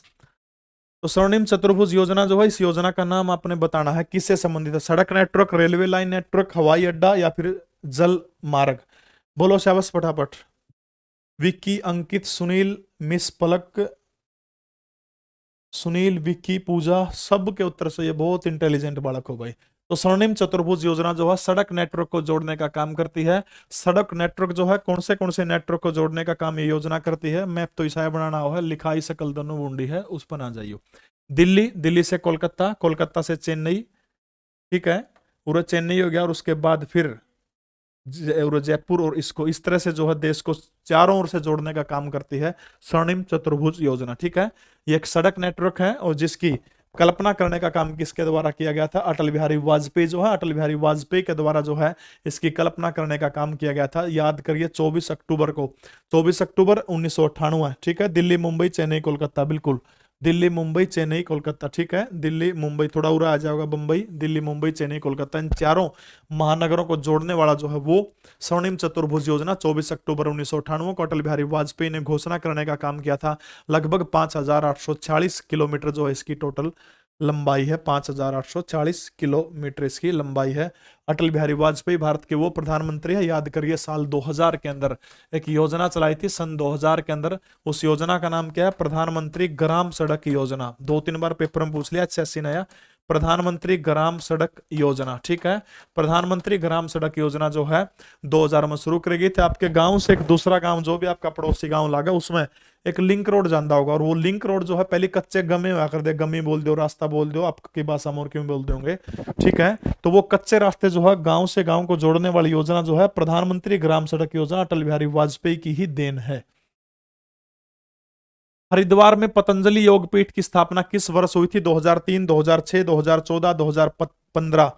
हरियाणा के, दक्षिण हरियाणा के अंदर जन्मे महेंद्रगढ़ के अंदर बाल किशन स्वामी रामदेव ने साल 2006 के अंदर जो है हरिद्वार के अंदर पतंजलि योगपीठ की स्थापना करने का काम किया था। बाबा रामदेव के बचपन का नाम बताने का काम करेंगे फटाफट, जल्दी जल्दी बताइए। बाबा रामदेव के बालकपन का नाम क्या था, फटाफट कमेंट करो शाबाश। अगला प्रश्न देखो भाई क्या है। प्रश्न क्या कहना चाहो प्रस्तुत पंक्तियों में। हाल ही में भारत के किस शहर में भारत के पहले संविधान पार्क का शिलान्यास करने का काम किया गया है, ठीक है। भारत का ऐसा कौन सा शहर है जिस शहर के अंदर जो है पहला संविधान पार्क स्थापित करने का काम किया गया है। वो शहर है गुजरात का अहमदाबाद, वो शहर है गुजरात का गांधीनगर, हरियाणा का पानीपत और राजस्थान की राजधानी पिंक सिटी जयपुर। इनमें से कौन से, बिल्कुल सही है, रामकृष्ण यादव नाम था उनका बचपन का नाम। तो बताइए शाबाश, भारत का पहला संविधान पार्क जो है, याद करिए मोहनलाल सुखाड़िया विश्वविद्यालय है एक, मोहनलाल सुखाड़िया। और मोहनलाल सुखाड़िया यूनिवर्सिटी जयपुर में है, और उसी मोहनलाल सुखाड़िया यूनिवर्सिटी जयपुर के प्रांगण के अंदर जो है यूनिवर्सिटी का नाम पूछे तो मोहनलाल सुखाड़िया, ठीक है, मोहनलाल सुखाड़िया यूनिवर्सिटी है, उसमें भारत का पहला संविधान पार्क का शिलान्यास करने का काम किया गया है मोहनलाल सुखाड़िया यूनिवर्सिटी के अंदर, ठीक है, बिल्कुल सही उत्तर है कृष्ण राहुल मुकेश आप सभी के। रामनाथ कोविंद भारत के कौन से नंबर के राष्ट्रपति हैं? रामनाथ कोविंद, डॉक्टर KR नारायण जो है वो भारत के पहले दलित राष्ट्रपति थे और देश के दूसरे दलित राष्ट्रपति डॉक्टर रामनाथ कोविंद है। और इनका नाम ये बताना कौन से नंबर के राष्ट्रपति, 16वें, 15वें, 13वें, 14वें, तो आपने याद रखना भारत के 14वें नंबर के राष्ट्रपति हैं रामनाथ कोविंद, यानी संख्या के हिसाब से कौन से नंबर के, 14वें नंबर के। क्लास डेली हुआ करेगी भाई शाम में 7:30 बजे, सुबह वाली क्लास, और देखो मूड बन गया तो थोड़ा टाइम मिल गया तो उसने भी आप पे सेट कराएंगे, सुबह भी एक क्लास 1 घंटे के लिए आ कराएंगे, ठीक है। तो शाम ने ठीक 7:30 बजे हरियाणा जीके की डेली लाइव क्लास होगी, तड़का भी होगी, ठीक है। 14वें नंबर के थे। रही बात इस क्लास की पीडीएफ की, और टेलीग्राम है जीके प्रवीण उड़ान, उसने ज्वाइन कर लियो, लिंक डिस्क्रिप्शन में दे दूंगा, उसमें नुकी पीडीएफ दे दूंगा इस क्लास की, घनी बड़क टेंशन ना लियो थोड़ी सी भी। हाल ही में किस खिलाड़ी ने ऑस्ट्रेलियन ओपन 2022 में पुरुष एकल का खिताब जीतने का काम किया है? ऑस्ट्रेलियन ओपन 2022 के अंदर जो है पुरुष एकल का खिताब जो है वो किसने जीतने का काम किया है? डेनिल मेदवेव, रोजर फेडरर, नोवाक जोकोविच या फिर राफेल नडाल। स्पेन के खिलाड़ी हैं जिनका नाम क्या है? राफेल नडाल, ठीक है, टेनिस के खिलाड़ी हैं स्पेन के राफेल नडाल। देश का नाम पूछ सकते हैं। नोवाक जोकोविच के देश का नाम फटाफट बताओ। राफेल नडाल जो है इन्होंने ऑस्ट्रेलियन ओपन 2022 जीतने का काम किया है। नोवाक जोकोविच के देश का नाम फटाफट कमेंट करके बताइएगा क्या है। भारत इजराइल बागवानी परियोजना कहां पर स्थापित की गई है? यानी भारत और इजराइल दोनों, भारत और यानी इजराइल के सहयोग से एक बागवानी परियोजना हरियाणा प्रदेश के अंदर स्थापित करी गई है। और वो जो बागवानी परियोजना कड़ स्थापित करी गई है, यह बात प्रस्तुत पंक्तियों में कवि पूछना चाहो है, और वो घरौंडा, गन्नौर, पंचकूला या फिर उच्छा माजरा। तो करनाल के घरौंडा के अंदर जो है एक इंडो इजराइल बागवानी परियोजना जो है वो स्थापित करने का काम किया गया है। अखिल भारतीय व्यापार संघ कांग्रेस की स्थापना बंबई के अंदर कब हुई थी? अखिल भारतीय व्यापार संघ कांग्रेस की स्थापना बंबई के अंदर कब हुई थी, जिसके पहले अध्यक्ष कौन थे? लाला लाजपत राय जो है, ठीक है, लाला लाजपत राय जो है वो इसके क्या थे? पहले अध्यक्ष थे। 1920, 1932, 1929, 1930। तो आपने याद रखना है 1920 के अंदर जो है अखिल भारतीय व्यापार संघ कांग्रेस की स्थापना बंबई के अंदर हुई थी, और इसके पहले अध्यक्ष के रूप में किसको चुना गया था? तो आपने याद रखना है लाला लाजपत राय को जो इसके पहले अध्यक्ष के रूप में चुनने का काम किया गया था 1920। सही उत्तर है हिसार की राधा नगर जो है वहां की रहने वाली जो है इनकी पत्नी थी। हिसार को इन्होंने अपनी कर्म भूमि बनाने का काम किया था। और वकालत जो है वकालत भी हिसार से इसने शुरू करी थी लाला लाजपत राय ने। एचएससी में एक प्रश्न पूछा गया था। अगला प्रश्न देखो भाई क्या है। हरियाणा प्रदेश का पहला इथेनॉल प्लांट जो है वो किस जिले में लगाया गया है? हरियाणा प्रदेश का पहला इथेनॉल प्लांट जो है वो कौन से जिले के अंदर लगाया गया है? वो जिला है यमुनानगर, वो जिला है कुरुक्षेत्र, या फिर कर्ण की नगरी करनाल है, या फिर गुरु द्रोण नगरी द्रोणाचार्य है। तो इथेनॉल जो है कि वो है गंडा का जूस जो को उस तक एक पेट्रोल में मिला के, पेट्रोल डीजल में मिला के एक ऑयल तैयार करने का काम किया जाए जिससे वाहन चल सके। तो हरियाणा प्रदेश का पहला इथेनॉल प्लांट जो है वो कौन से जिले के अंदर लगाने का काम किया गया है? वो यमुनानगर जो है यमुनानगर के अंदर लगाने का काम किया गया है। सुरेंद्र आपका उत्तर बिल्कुल सही है, संजय आपका उत्तर सही है। तो यमुनानगर के अंदर हरियाणा प्रदेश का पहला इथेनॉल प्लांट लगाने का काम किया गया है। हंटर कमीशन की रिपोर्ट किसके विकास कार्यों पर विशेष, हंटर कमीशन की रिपोर्ट जो है उसमें किसके विकास के ऊपर जोर देने का काम किया गया था? मिस पलक देवी आपका उत्तर बिल्कुल सही है। बताओ शाबाश। हंटर कमीशन की रिपोर्ट किसके, हंटर कमीशन की रिपोर्ट में किसके विकास के ऊपर जोर दिया गया था? बालिकाओं की उच्च शिक्षा को, उच्च शिक्षा को, प्राथमिकी शिक्षा को, या फिर तकनीकी शिक्षा को? बताइए शाबाश फटाफट। बिल्कुल नैन्सी आपका उत्तर सही है। प्राथमिक शिक्षा जो है, प्राथमिक शिक्षा का इसके अंदर जिक्र किया गया था। विलियम हंटर नाम का एक अंग्रेज था 1882 के अंदर जो है, ठीक है। विलियम हंटर, हंटर कमीशन कब बना था? 1882 के अंदर बना था शिक्षा के लिए। एक हंटर कमीशन जलियांवाला बाग हत्याकांड की जांच खातर भी बना था, ठीक है, वो याद रह जाए, यो भी याद करना जरूरी। दो हंटर कमीशन बने थे, एक जलियांवाले बाग हत्याकांड खातर बना था, दूसरा जो है वो भारतीय शिक्षा के लिए बना था। तो हंटर कमीशन के अंदर जो प्राथमिक शिक्षा को महत्व देने का काम किया था।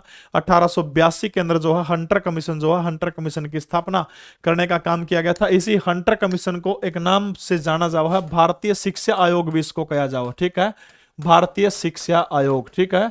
अंतर कमीशन का दूसरा नाम पूछो तो क्या है, भारतीय शिक्षा आयोग इसका दूसरा नाम 1882 के अंदर बना था। प्राथमिक शिक्षा को बढ़ावा देने का, इसके अंदर प्राइमरी एजुकेशन को बढ़ावा देने का काम इसमें कराया गया था। एक हंटर कमीशन किसके लिए था, जलियांवाला बाग हत्याकांड के लिए भी एक हंटर कमीशन था, यह चीज आपने याद रखनी है। हंटर कमीशन की सिफारिशों के आधार पर भारत में 2 विश्वविद्यालयों की स्थापना हुई थी। 1882 के अंदर पंजाब विश्वविद्यालय की, दूसरा 1887 के अंदर इलाहाबाद विश्वविद्यालय की, यानी पंजाब विश्वविद्यालय 1882 और 1887 के अंदर जो इलाहाबाद जो है, इलाहाबाद का नया नाम जो है अकबर ने इलाहाबाद से इसका नाम बदलकर इलाहाबाद कर दिया था। और 1887 के अंदर प्रयाग इलाहाबाद विश्वविद्यालय जो है उसकी स्थापना हुई थी। यानी अंतर कमीशन की सिफारिशों पर 2 यूनिवर्सिटी खुली थी, कौन सी, पंजाब और इलाहाबाद। दोनों यूनिवर्सिटी जो है वो हंटर कमीशन की सिफारिशों के आधार पर खुली थी। हरियाणा की सबसे पुरानी नहर कौन सी है भाई, यो प्रश्न भी जिसने नहीं आंदा फिर कोई फायदा कौन तैयारी करने की, बताओ शाबाश। विजय गरेवाल बामला से बहुत बहुत स्वागत है आपका भाई, शाबाश, बहुत बढ़िया। देखो शाबाश, बताओ भाई, हरियाणा प्रदेश की सबसे पुरानी नहर पूछ रखी कौन सी है। 1879 के अंदर जो है हरियाणा प्रदेश की सबसे पुरानी नहर कौन सी, बिल्कुल सही है, पश्चिमी यमुना नहर जो है वो हरियाणा प्रदेश की सबसे पुरानी नहर है। नदियों की वीडियो देखोगे, हरियाणा की नदियां सबसे ऊपर वीडियो आओगे, उसमें बड़े अच्छे तरीके से नदियां करवाने का काम किया गया है। देख सको यमुनानगर, कुरुक्षेत्र, करनाल, पानीपत, जींद, इन इलाकों के अंदर जो है, इससे भी आगे पश्चिमी यमुना नहर जो है पानी पहुंचाने का काम करती है। यमुना नदी से इसको निकालने का काम कराया गया 1879 के अंदर जो है। जुलाई 2021 में हरियाणा में कौन से नंबर का वन महोत्सव मनाया गया था। एक वन महोत्सव मनाने का काम किया गया था जुलाई के अंदर, ठीक है, एक वन महोत्सव मनाया गया था जुलाई के अंदर। उस वन महोत्सव का आपने बताना है 69, 70, 71, 72, तो आपने याद रखना कौन से नंबर का था। और वो वन महोत्सव YNR यानी यमुनानगर के अंदर मनाया गया था। मनोहर लाल खट्टर उसके चीफ गेस्ट थे। 72वां वन महोत्सव जो था जुलाई 2021 के अंदर हरियाणा प्रदेश के अंदर मनाने का काम किया गया था, जुलाई 2021। गोवा को पुर्तगालियों से मुक्त करवाने के लिए निम्नलिखित में से किसने सविनय अवज्ञा आंदोलन प्रारंभ किया था। एक सविनय अवज्ञा आंदोलन महात्मा गांधी के द्वारा प्रारंभ करने का काम किया गया था साल 1930 के अंदर, जब दांडी यात्रा महात्मा गांधी ने शुरू करी थी। लेकिन वो प्रश्न थोड़ा सा दूसरा है कि गोवा जो है वो पोर्चुगीज पुर्तगालियों की कैद के अंदर था और बाद में आजाद हुआ गोवा, आप सभी को पता है। और एक शख्स है जिन्होंने गोवा को पुर्तगालियों की कैद से आजाद करवाने के लिए एक आंदोलन चलाया था। उस आंदोलन का नाम भी क्या, सविनय अवज्ञा आंदोलन। महात्मा गांधी, पटवर्धन, राम मनोहर लोहिया या फिर PT नेहरू, पंडित जवाहरलाल नेहरू। तो आपने याद रखना, बताइए शाबाश, वो बंदा कौन है जिसने गोवा को आजाद करवाने के लिए आंदोलन चलाने का काम किया था। जवाहरलाल नेहरू गलत उत्तर है, राम मनोहर लोहिया। कौन थे वो, प्रसिद्ध समाजवादी नेता थे, उत्तर प्रदेश के फैजाबाद के अंदर जन्मे थे समाजवादी नेता राम मनोहर लोहिया। और राम मनोहर लोहिया जो है इन्हीं ने सविनय अवज्ञा आंदोलन चलाया था। बाद में राम मनोहर लोहिया और उनके एक दोस्त को पुर्तगालियों ने क्या किया था, जेल के अंदर बंद करने का काम कर दिया था। गजब की विडंबना है, जिस राम मनोहर लोहिया का नाम लेकर के समाजवाद की राजनीति उत्तर प्रदेश के अंदर की जा रही है। मुझे एक वाकया याद आता है भारतीय राजनीति से जुड़ा हुआ, याद करिए, जब मुलायम सिंह यादव भारत के रक्षा मंत्री हुआ करते थे, और जब मुलायम सिंह यादव भारत के रक्षा मंत्री थे, एक IAS अधिकारी था, और वो IAS अधिकारी के पास में एक फाइल भेजी गई कि भारत की जो आर्मी जो उसको स्नो मोबाइल स्कूटर की जरूरत है, यानी जो बर्फ में स्कूटर चला उनकी जरूरत है।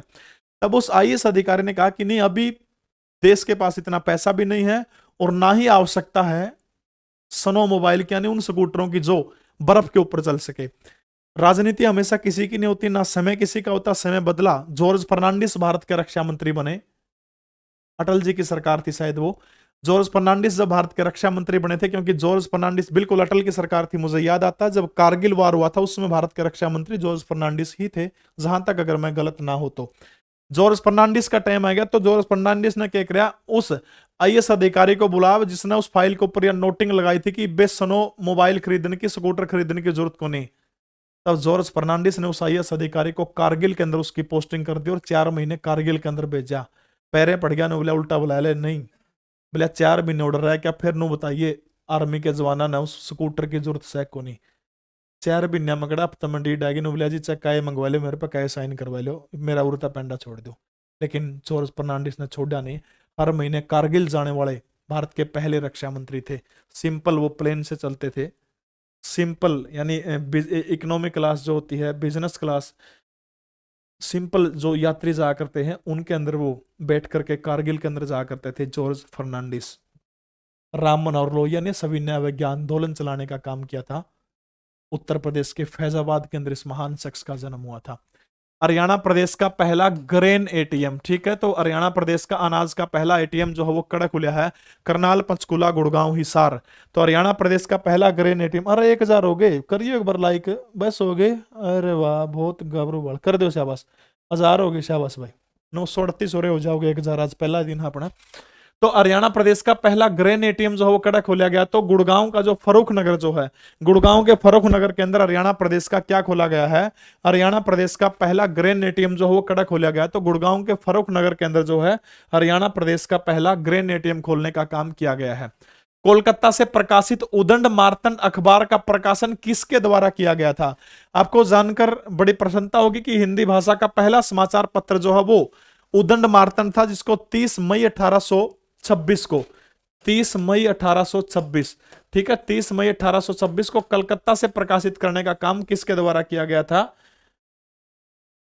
पंडित जुगल किशोर बिरला के द्वारा, पंडित जुगल किशोर के द्वारा किया गया था। उदंड मार्तंड हिंदी भाषा का पहला अखबार है और हिंदी का पत्रकारिता दिवस भी 30 मई को ही मनाया जाता है। तो पंडित जुगल किशोर की अगुवाई में, वैसे तो कानपुर के थे लेकिन कोलकाता से हिंदी भाषा का पहला समाचार पत्र कौन सा निकाला था? उदंड मार्तंड, ठीक है। उदंड मार्तंड जो है, गोवा क्रांति दिवस कब मनाया जाता है? अरे वाह भाई, गोवा क्रांति दिवस उसी दिन मनाया जाता है जिस दिन राम मनोहर लोहिया ने सविनय अवज्ञा आंदोलन चलाने का काम किया था। वो दिन था 18 जून 1946 का। तो 18 जून को गोवा क्रांति दिवस मनाया जाता है। लिख लिए, कदे भूल जाए, 18 जून गोवा क्रांति दिवस, ठीक है। हरियाणा के किन 2 जिलों में बिना कट के 24 घंटे बिजली देने में और इन्वर्टर मुक्त शहर बनाने का लक्ष्य रखा गया है? भाई इन्वर्टर मुक्त शहर, यानी हरियाणा के 2 जिले हैं जिनको हरियाणा सरकार की यह इच्छा है कि इनको इन्वर्टर मुक्त शहर बनाने का काम किया जावा है और इन शहरों के अंदर जो है वो 24 घंटे बिजली प्रोवाइड करवाई जावा है। उन शहरों के नाम आपने बताने का काम करना कि वो शहर कौन से हैं। गुड़गांव और पंचकुला है, गुड़गांव, हिसार, फरीदाबाद, पंचकुला, करनाल और गुड़गांव। तो वो 2 शहर कौन से हरियाणा के, वो है गुड़गांव और पंचकुला। इन दोनों शहरों को जो है हरियाणा सरकार ने इन्वर्टर मुक्त शहर बनाने का लक्ष्य रखा है। तो बिना कट के इन दोनों के दोनों शहरों में 24 घंटे हरियाणा सरकार जो है वो बिजली प्रोवाइड करवाने की कोशिश करेगी। हरियाणा में दिल्ली से रेवाड़ी के बीच रेल संचार, अरे टाइपराइटर गलती ना करे अगर बेटा, रेल संचार जो है वो कब शुरू हुआ था? यानी हरियाणा के अंदर नो पूछ रहा, दिल्ली से रेवाड़ी। देखो प्रश्न थोड़ा सा घुमा दिया। नो भी पूछ सका था हरियाणा में पहली बार रेलवे कब चली थी, या फिर दिल्ली से रेवाड़ी नो पूछ लिया। 1853 में तो भारत के अंदर पहली ट्रेन चली थी। 1953, 1873, 1857, तो ये वो कौन सी है? 1873। यानी 1873 के अंदर जो है पहली ट्रेन चली थी दिल्ली से रेवाड़ी के बीच में, पहली ट्रेन चली थी और वो तारीख थी 14 फरवरी 1873। कौन सी थी? 14 फरवरी 1873 को पहली ट्रेन चली थी दिल्ली से रेवाड़ी के बीच में। हरियाणा की धरती के ऊपर जो है ड्यूब नाम का इंजन था उसका।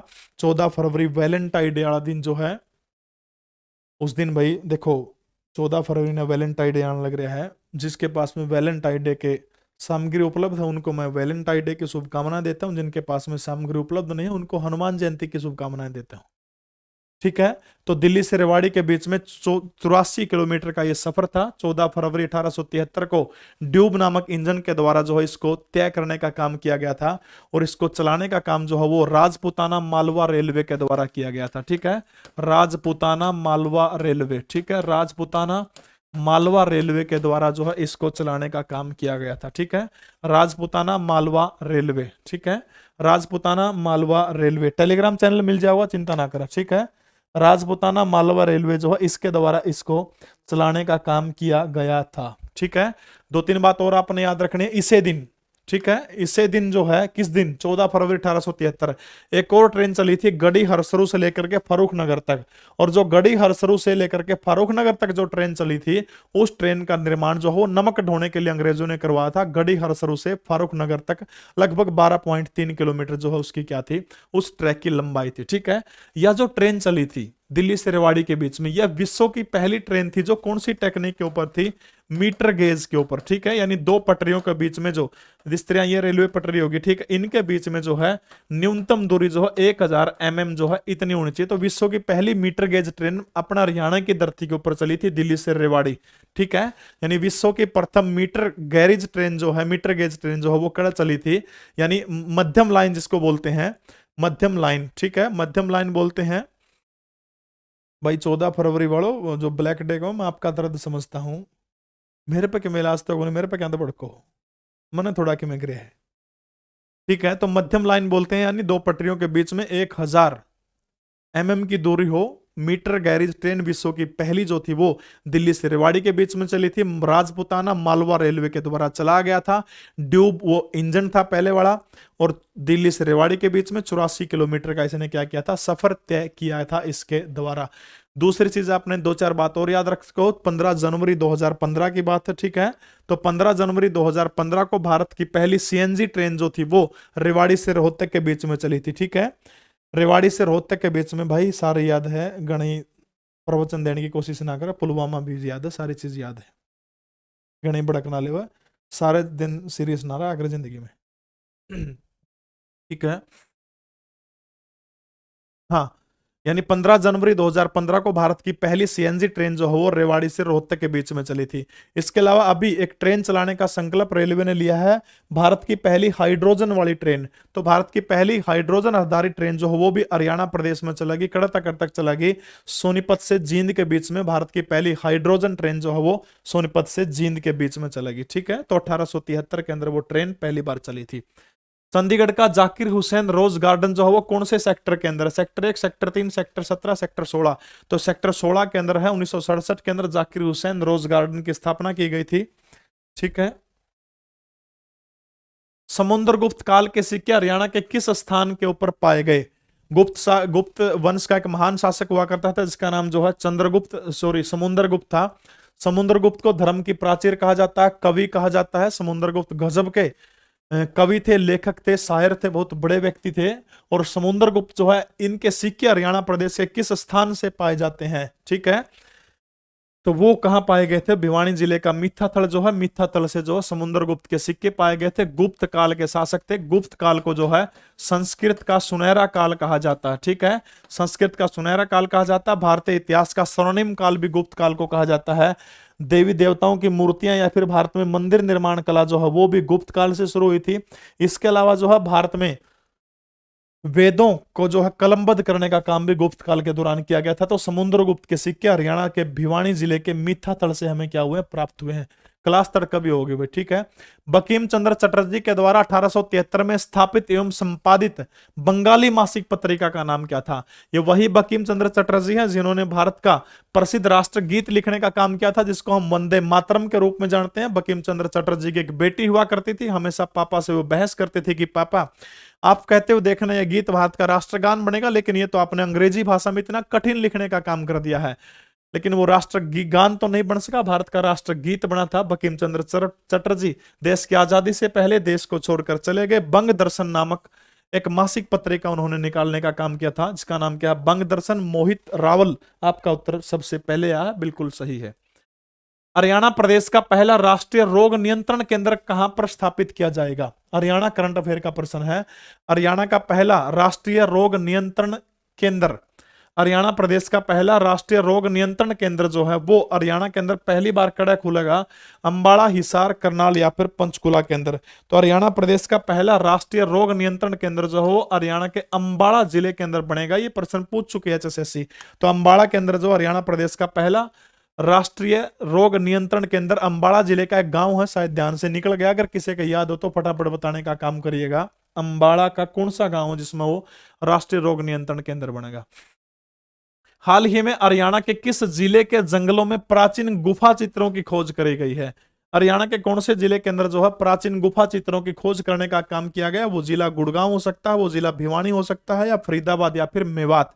तो अपन याद रखना, प्राचीन गुफा चित्रों की खोज हरियाणा के कौन से जिले के अंदर की गई? तो हरियाणा का जिला वो कौन सा है? तो हरियाणा का फरीदाबाद जिला है। पूरी की पूरी क्लास की पीडीएफ जो है अपने वो जीके परवीन उड़ान टेलीग्राम, जिसका ये साइंसर है, इसके ऊपर आपने मिल जाओगे, जीके परवीन उड़ान के ऊपर।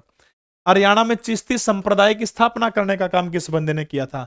याद करिए, 1192 के अंदर मोहम्मद गोरी नाम का एक दुष्ट व्यक्ति हिंदुस्तान की सरजमी के ऊपर दूसरी बार आता। पहली बार पृथ्वीराज चौहान ने मार करके उसको भगाने का काम कर दिया था। जब दूसरी बार वो भारत के अंदर आया था तो तब एक पीर फकीर को अपने साथ लेके आया था। उस पीर फकीर का नाम क्या? ख्वाजा मोइनुद्दीन चिश्ती। और वो जो ख्वाजा मोइनुद्दीन चिश्ती किसके समय में भारत आया था? पृथ्वीराज चौहान के समय में भारत आया था। ठीक है, अजमेर के अंदर उनकी दरगाह है, ख्वाजा साहब के नाम से इनको जानते हैं। तो ख्वाजा मोइनुद्दीन चिश्ती ने भारत के अंदर चिश्ती संप्रदाय की स्थापना करने का काम किया था। ठीक है, दूसरी जो है अपने याद रखना, हरियाणा के अंदर चिश्ती संप्रदाय को जो है फैलाने का काम किसके उसमें जाओ तो शेख फरीद के इससे जाता है। और हरियाणा में चिश्ती संप्रदाय जो मुख्य रूप से नारनौल और रांसी दो जगह के ऊपर था। ठीक है, हरियाणा में जो चिश्ती संप्रदाय की जो मुख्य जगह थी वो कौन सी थी? नारनौल और आसी। नारनौल और आसी। शेख फरीद जो है चिश्ती संप्रदाय की स्थापना करने का श्रेय जाता। शेख मोइनुद्दीन चिश्ती ने भारत में चिश्ती संप्रदाय की स्थापना करी थी। 1192 के अंदर वो फारस से चलकर मोहम्मद गोरी के साथ में आया था, पृथ्वीराज चौहान के टेम पर आया था। अजमेर में उसकी दरगाह है और उस दरगाह जो है उसको ख्वाजा साहब के नाम से जाना जाता है। सीटी के रजिस्ट्रेशन हो रहे हैं भाई, कोई समस्या नहीं, अभी भी चल रहे हैं। खांडसा का एकलव्य मंदिर किसको समर्पित है? गुड़गांव के अंदर एक जगह है, जगह का नाम क्या है? खांडसा। और वो खांडसा का जो एकलव्य मंदिर जो है वो किसको समर्पित है? गुरुवर द्रोणाचार्य को, एकलव्य को, या फिर भीम को, या फिर अर्जुन को? तो एकलव्य मंदिर है तो किसको समर्पित होगा? एकलव्य को समर्पित है। गुड़गांव के खांडसा के अंदर जो है, जिसने अप्रत्यक्ष रूप से गुरु द्रोण को अपना गुरु माना था। और उसके बाद आप सभी को पता है गुरु द्रोणाचार्य के द्वारा एक ऐसा मोह, भगवान श्री कृष्ण जी गीता के पहले ही अध्याय में अर्जुन को कहते हैं कि हे अर्जुन, मोह का त्याग कर। और उस मोह के त्याग को कोई भी नहीं छोड़ पाया है। स्वयं गुरुवर द्रोणाचार्य भी उस मोह के त्याग के बंधन से मुक्त नहीं हो सके थे। विश्व के महान गुरु बनने की राह के अंदर इतिहास उसको किस पलों में याद रखेगा? गुरुवर द्रोणाचार्य को। लेकिन इतना तय है, इतिहास एकलव्य को नहीं भूल सकता। एकलव्य का जो मंदिर जो है वो खांडसा गुड़गांव के अंदर है। निम्नलिखित में से किस पर्वत श्रेणी का विस्तार केवल एक ही राज्य में सीमित है? देखो बहुत एंडी प्रश्न है। प्रश्न क्या कहा कि पहाड़ियां दे रखी है, पर्वत श्रेणी दे रखी है। नो पूछ रहा है कि इन पर्वत श्रेणियों का विस्तार जो है वो केवल एक ही राज्य के अंदर है। ठीक है, यानी ये पर्वत श्रेणियों के नाम फटाफट कमेंट करके बताओ कि केवल एक ही राज्य के अंदर है। अरावली, अजंता, सतपुड़ा, सहाद्री। अरावली जो है, ठीक है, अरावली अपना हरियाणा में भी है, दिल्ली में भी है, दिल्ली, हरियाणा, राजस्थान और गुजरात तक इनका विस्तार है। ठीक है, और अरावली पर्वत श्रेणी के सबसे ऊंची चोटी का नाम क्या है? गुरु। ठीक है, गुरु है। यानी एक राज्य में तो है कौन? अजंता छोड़ दो, सतपुड़ा आ जाओ। सतपुड़ा जो है नर्मदा और ताप्ती। ठीक है, नर्मदा और ताप्ती की जो नदियों के बीचों बीच जो है सतपुड़ा पर्वत श्रेणी पाई जाती है। और सतपुड़ा जो है नर्मदा ताप्ती नु देख लो, कड़ा कड़ा को लिखना है। ओड़े सतपुड़ा पर्वत श्रेणी मध्य भाग के अंदर पाई जाती है। और दूसरी महत्वपूर्ण चीज जो है मध्य प्रदेश है आपका, छत्तीसगढ़ है, गुजरात है, महाराष्ट्र है। ठीक है, मध्य प्रदेश, छत्तीसगढ़, गुजरात, महाराष्ट्र के अंदर जो है सतपुड़ा पर्वत श्रेणी पाई जाती है। और सतपुड़ा पर्वत श्रेणी की सबसे ऊंची चोटी कौन सी है? धूपगढ़ जो है वो सतपुड़ा पर्वत श्रेणी की क्या है? सबसे ऊंची चोटी कौन सी है? धूपगढ़ जो है वो सबसे ऊंची चोटी है। सहाद्री पर्वत श्रेणी आ जाओ, सहाद्री पर्वत श्रेणी फटाफट कमेंट करके बताइए। देखो दो घाट हैं, एक पश्चिमी घाट है, एक पूर्वी घाट है। ठीक है, ये जो घाट जो है इस घाट में आ जाओ ऊपर तक, ये और गुजरात आ गया, गुजरात तक केरल तक जो पर्वत श्रेणी जितने भी उस पर्वत श्रेणी को किस नाम से जानते हैं? यहाँ पे सहाद्री। इसमें गोवा के पहाड़ भी आ गए, इसमें केरल के पहाड़ भी आ गए, इसमें कुछ तमिलनाडु का हिस्सा, तो तमिलनाडु तो नहीं आंदा, इस साइड के हिस्से आगे महाराष्ट्र आ गया, इधर के जो टच करें सारे के सारे वो सारे आगे उधर। ठीक है, ये चीज आपने याद रखी, सारे आगे। तो सहाद्री जो पर्वत श्रेणी है वो भी कई राज्यों के अंदर है। पश्चिमी घाट के अंदर जो है मध्य प्रदेश, गोवा, सॉरी महाराष्ट्र, गोवा, कर्नाटका, केरला, ये सारे के सारे जो है वो इसके अंदर आ गए। अब एक बच गया सिर्फ और सिर्फ, कौन सा बच गया? वो बच गया अजंता। और अजंता जो है वो अजंता जो है उसका विस्तार केवल और केवल महाराष्ट्र के अंदर है। सहाद्री की सबसे ऊंची चोटी है कालसुबाई, कालसुबाई। ठीक है, कालसुबाई। ठीक है। तो अजंता पर्वत श्रेणी जो है उनका विस्तार केवल एक ही राज्य में है, और वो राज्य कौन सा है? वो राज्य है महाराष्ट्र, उद्धव ठाकरे जिसके मुख्यमंत्री हैं। बाबू मूलचंद जयंत किस नाम से प्रसिद्ध है? हरियाणा का गांधी, हरियाणा का लाजपत राय, हरियाणा का बाघ, हरियाणा का शेर। बिल्कुल सिंपल प्रश्न है। हरियाणा के गांधी के नाम से किसको जाना जाता है? तो मूलचंद जैन जो है हरियाणा के गांधी के नाम से इनको जाना जाता है। हरियाणा के किस जिले में क्षेत्रफल के अनुसार सबसे कम वन है? यानी वनों का क्षेत्रफल में सबसे कम पंचकुला, फतेहाबाद, पलवल, सिरसा। बिल्कुल हरियाणा का जो पिंक सिटी जो है फतेहाबाद के अंदर जो है वन क्या है? सबसे कम है। फतेहाबाद के अंदर सबसे कम वन है। हरियाणा का सबसे पश्चिमी जिला पूछ रहे क्या कौन सा है? पश्चिम में सिरसा, फतेहाबाद, गुड़गांव, मेवात। तो पश्चिम में कौन सा आएगा? सिरसा हरियाणा का सबसे कौन सा जिला होगा? पश्चिम होगा। जब आप हरियाणा का मैप देखोगे तो सिरसा जो है वो हरियाणा प्रदेश का सबसे कौन सा जिला है? पश्चिमी जिला है। फराजी आंदोलन के बारे में निम्नलिखित में से कौन सा कथन सत्य है? फराजी आंदोलन, फराजी आंदोलन जो है वो पूर्वी बंगाल, ठीक है, पूर्वी बंगाल के अंदर जो है, पूर्वी बंगाल के अंदर जो है फराजी आंदोलन है, इसकी शुरुआत हुई थी। इसकी शुरुआत 1804 के अंदर नहीं हुई थी। फराजी आंदोलन लगभग मान के चलो आप 1820 जो है फराजी आंदोलन जो है एक धर्म सुधार आंदोलन है। इस्लाम में सुधार करने के लिए जो है फराजी आंदोलन चलाने का काम किया गया था। 1820 से लेकर के 1858 तक जो है फराजी आंदोलन चला था। धर्म सुधार आंदोलन भी था, बिल्कुल सही है यह बात भी, लेकिन था पूर्वी बंगाल में। बाद में पागलपंथी आंदोलन बच गया, यह बात भी सही। इस प्रश्न में थोड़े ऑप्शन थे, इसमें केवल एक सही केवल दो सही वो थे, वो इसका आण कौन लग रहे, ठीक है।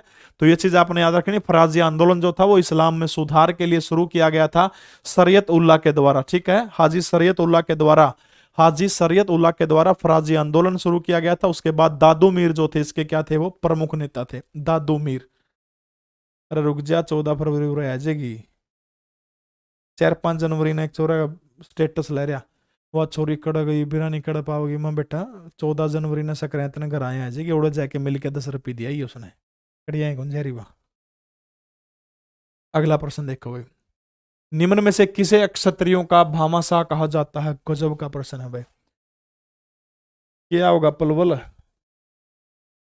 अक्षत्रियों का भामाशाह किसको कहा जाता है? पंडित नेकीराम शर्मा, सेठ छाजूराम लांबा, रिचपाल सिंह, ब्रिगेडियर होशियार सिंह। आपको जान करके बड़ी खुशी होगी कि हरियाणा प्रदेश के अंदर 3 राम है। सर छोटू राम है, पंडित नेकीराम है और एक छाजूराम है। हरियाणा के 3 लालों की तरह 3 राम है। 27 नवंबर 1865, बहुत सारे लोग 1861 कहते हैं। सेठ छाजूराम लांबा का जन्म भिवानी जिले के अंदर हुआ था। 1882 के अंदर रेवाड़ी से मैट्रिक की परीक्षा पास की थी। और सेठ छाजूराम लांबा जो है 1927 के अंदर, ये प्रश्न 2-3 बार पूछ लिया, एमएलसी चुने गए थे वो संयुक्त पंजाब से, ठीक है। संयुक्त पंजाब से एमएलसी चुने गए थे सेठ छाजूराम लांबा। 1943 के अंदर इनकी मृत्यु हो जाती है। और जो छोटूराम थे, छोटूराम इनको अपना धर्म का पिता कहते थे, यह चीज आपने ध्यान रखनी है, ठीक है। तो सेठ छाजूराम लांबा जो है इसको अक्षत्रियों का भामाशाह कहा जाता है। हरियाणा प्रदेश के अंदर एजुकेशन को लेकर के सेठ छाजूराम और पंडित नेकीराम, इन दोनों लोगों का बहुत बड़ा योगदान है। और मैं तो शुक्रगुजार हूं कि इसी सेठ छाजूराम के द्वारा लगाए गए 1928 के द्वारा हिसार के जाट कॉलेज के अंदर मुझे 2008 से 2013 तक छात्र रहने का वहां सौभाग्य मिला है, इन्हीं सेठ छाजूराम के द्वारा स्थापित किए गए।